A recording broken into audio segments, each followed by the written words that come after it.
Hello everyone. आज हम लोग सॉल्व करेंगे एक्सरसाइज 9.1 का question 12 from the top of a 7 metre high building. तो मान लेते हैं ये आपकी बिल्डिंग है और इसकी हाइट 7 मीटर है इसके टॉप से, ठीक है, यानी यहाँ से the angle of elevation of the top of a cable tower is 60 degree. इसके टॉप से किसी केबल टावर के टॉप का जो एलिवेशन एंगल है वो है आपका 60 डिग्री। तो एलिवेशन एंगल कब बनेगा? जब ये यहाँ से ऊपर की तरफ देखेगा, यानी इधर देखेगा। तो मान लेते हैं ये एंगल है आपका 60 डिग्री और यहीं पे आपका टावर है। टावर का टॉप ये हो गया, तो ये हो जाएगा आपका टावर। आई होप इतना समझ में आ रहा होगा। ये बिल्डिंग है, ये टावर है। बिल्डिंग के टॉप से टावर के टॉप का जो एलिवेशन एंगल है वो है आपका 60 degree and the angle of depression of its foot is 75 degree. इसके साथ साथ जो टावर का फुट है, यानी ये यहाँ से इसका डिप्रेशन एंगल जो बन रहा है वो है आपका 45 डिग्री। डिप्रेशन एंगल कब बनेगा? जब आप ऊपर से नीचे की तरफ देखेंगे। तो ये जो एंगल है ये है आपका 45 degree. Determine the height of the tower. आपको टावर की हाइट बतानी है, यहाँ से यहाँ तक की डिस्टेंस आपको फाइंड करनी है। अब यहाँ से ध्यान देंगे, नाम लिख देते हैं। मान लेते हैं ए बी आपका टावर है और सी डी बिल्डिंग है। इसके साथ साथ ये जो पॉइंट है इसको मान लेते हैं यम। इसको लिख देंगे let A B is the tower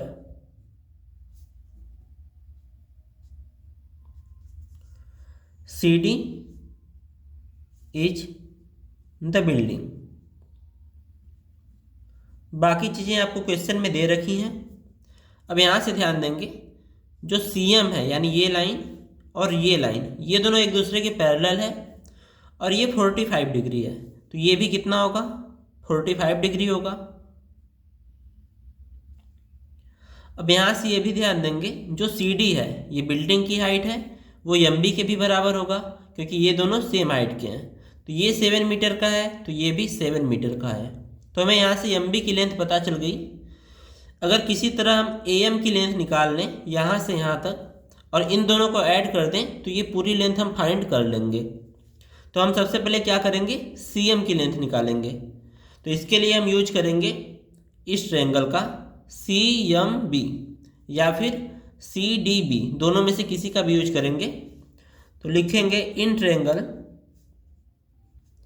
C M B. हम इस ट्रायंगल का यूज कर रहे हैं। तो ये एंगल है आपका 90 डिग्री और ये एंगल है आपका 45 डिग्री। साथ में ये क्या है?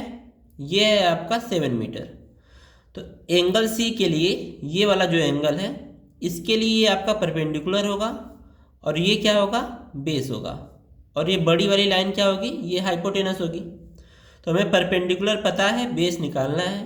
तो परपेंडिकुलर और बेस का रेशियो क्या होता है? 10 होता है। तो यहाँ पे हम लोग लगाएंगे 10 C. 10 C is equal to हो जाएगा आपका M B upon C M.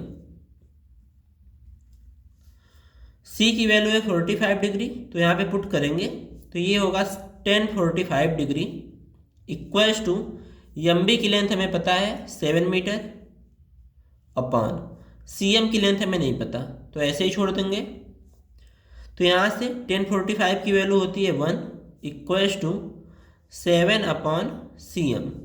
अब सी एम यहाँ पर डिवाइड में है, इधर आएगा तो मल्टीप्लाई में हो जाएगा। तो हमें क्या मिलेगा?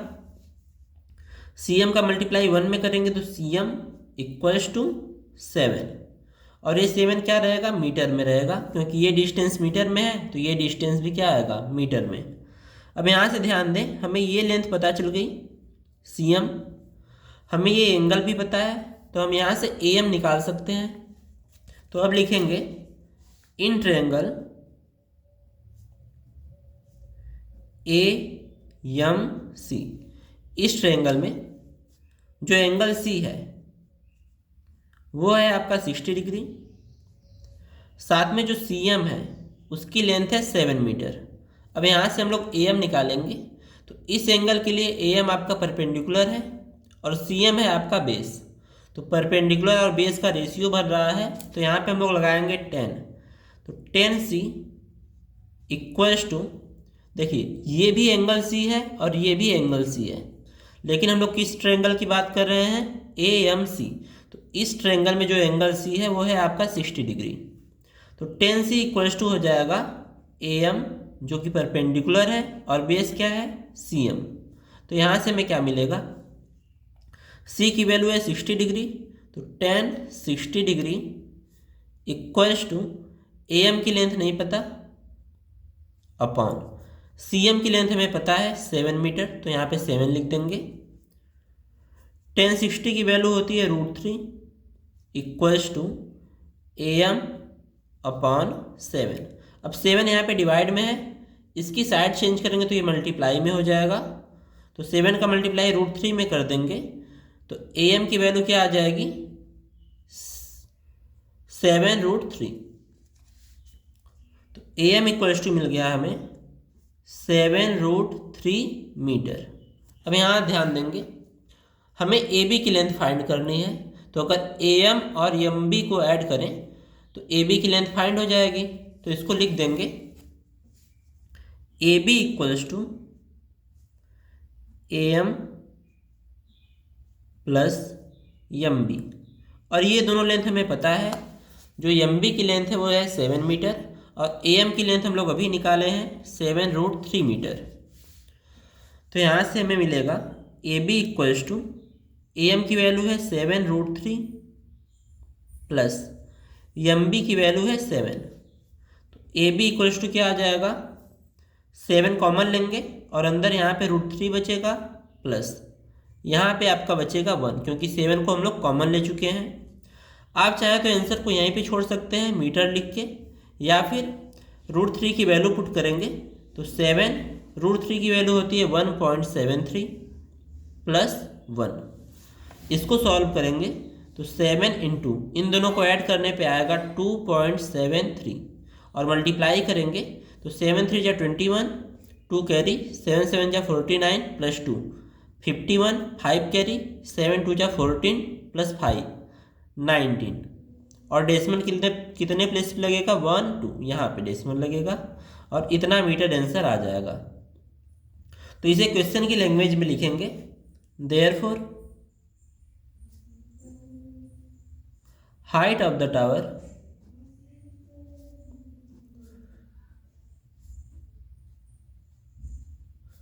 Is 19.11 metre. आप अगर चाहें तो इसकी जगह पे केवल ये लिख सकते हैं 7 ब्रैकेट में √3 + 1 मीटर।